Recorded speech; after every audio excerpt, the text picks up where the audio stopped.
Welcome to Second Take, the show that focuses on the issues behind the news. Airbus Military hosted its yearly trade media briefing in Spain this week. Engineering News senior contributing editor Keith Campbell attended the event and returns with insights that have a bearing on South Africa. Keith, welcome to Second Take. Could you give us an update on the negotiations between Airbus and the South African government regarding the A400M program? Well, the CEO of Airbus Military, Domingo Urena, didn't go into details about what exactly they're discussing, but he made it very clear that there's never been any interruption of talks between South Africa and Airbus. If you remember, South Africa joined the A400M project as a partner, and as part of that deal, ordered 8 of the aircraft, and in return, significant work packages were placed with South Africa's state-owned Denel Group, more particularly the company that's now called Denel Saab Aerostructures, and with a private sector company called Aerosud. These are important work packages. The A400M cannot fly without the Denel Saab Aerostructures or Aerosud components, for example. But then, a couple of years back, South Africa cancelled its order for the 8 aircraft, creating a rather awkward situation for everyone involved. And talks have been ongoing ever since. Now, there are questions of deposits South Africa paid, there are questions of the investment Airbus Military put into South Africa to make local production possible.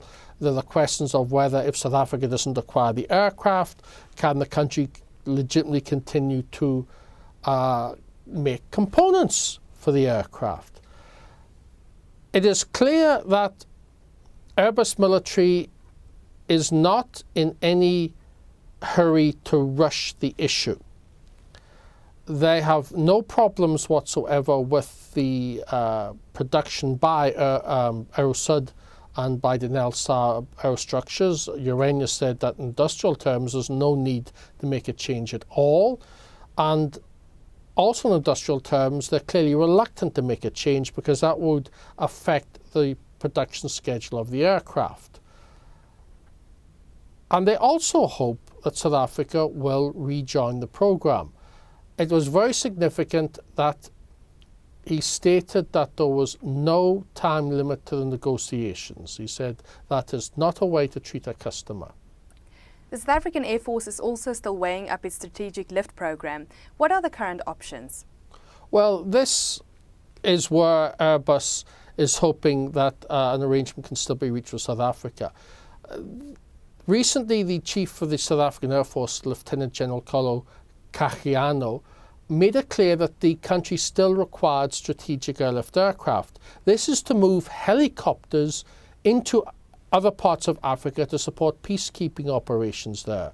The South African Air Force standard transport helicopter is the Oryx. It's a big helicopter. It needs a big aircraft to move it with minimum dismantling. Dismantling and reassembling a helicopter is not easy. It's time consuming and requires special equipment, and you do not want to do it in the middle of the bush. If you have a large diameter fuselage strategic transport aircraft, you can basically take just the rotors off and put the helicopter in intact. Refitting the rotors is much simpler and easier than more extreme dismantling and reassembly would be. Now, there are not many alternatives. There's the Russian IL-76, but General Kagiano reported that it was a very tight fit for the South African Oryx helicopter, and you had to load it very carefully and unload it very carefully. But again, that's difficult to do in the middle of the bush. Then there is the Boeing C-17, which is a very successful aircraft in operational service with a number of air forces, but it's big and expensive. It's probably too big and too expensive for South Africa. And then there's the A400M, which is bigger than the IL-76 but smaller than the C-17. So in many ways one could argue the A400M would be the obvious choice for a country like South Africa. as the Air Force is likely to continue operating its C-130 Hercules for longer than originally expected, it is likely that South Africa's requirement would be less than the originally ordered 8. It might be 3, it might be 4. But the A400M is certainly a strong contender, I would think, to fulfill the South African strategic airlift requirement. The only thing is we don't have a time scale. We do know it's quite urgent. The Air Force is also looking to accelerate the procurement of maritime surveillance aircraft. Are there any developments on this front? Well, regarding Airbus Military, Urania and other Airbus Military executives made it very clear that they are going to be offering South Africa aircraft for the maritime surveillance role. There are 2 options they are planning to offer.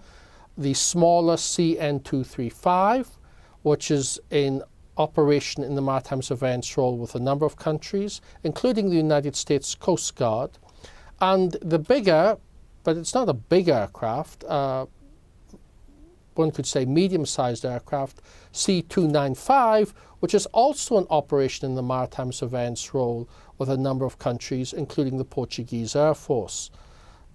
There are quite a few options from other producers. It depends on South Africa's budget and